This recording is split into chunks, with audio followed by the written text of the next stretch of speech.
En principal, Monsieur le député de Saint-Jean.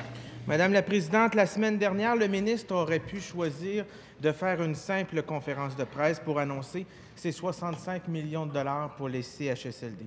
Non, il a préféré briller devant les projecteurs, se payer un exercice de relations publiques au Palais des Congrès de Montréal, 2 jours, tout ça pour sa propre gloire. Imaginez, Madame la Présidente, le ministre se souciait tellement de l'opinion des résidents de CHSLD qu'un seul résident était présent parce qu'un groupe a accepté de l'inviter. C'est la représentation que le ministre souhaitait. Madame la Présidente, comment a coûté aux contribuables québécois cet exercice de relations publiques, ce forum pour les CHSLD avec un seul représentant? Monsieur le ministre de la Santé et des Services sociaux. Madame la Présidente, je vais être heureux de divulguer le coût lorsque j'aurai le coût final.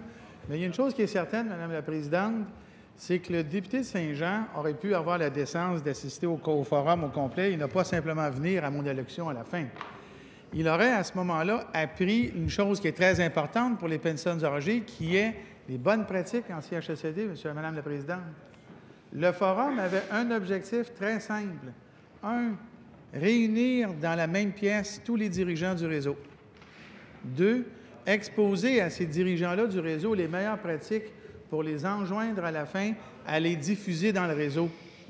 Et savez-vous quoi, Madame la Présidente? Les PDG se sont engagés, ont signé un document par lequel ils vont mettre de l'avant les recommandations qui ont été faites. Dans ce forum, Madame la Présidente, il y avait des représentants des usagers. Les usagers sont représentés par des comités d'usagers qui étaient représentés, c'est-à-dire le regroupement provincial des comités d'usagers et le Conseil de protection des malades. Les organisations syndicales étaient là aussi, Madame la Présidente, mais une chose qui est certaine, c'est que les bonnes pratiques ont été exposées et elles seront mises en application, Madame la Présidente, pour le bénéfice des gens en CHSLD.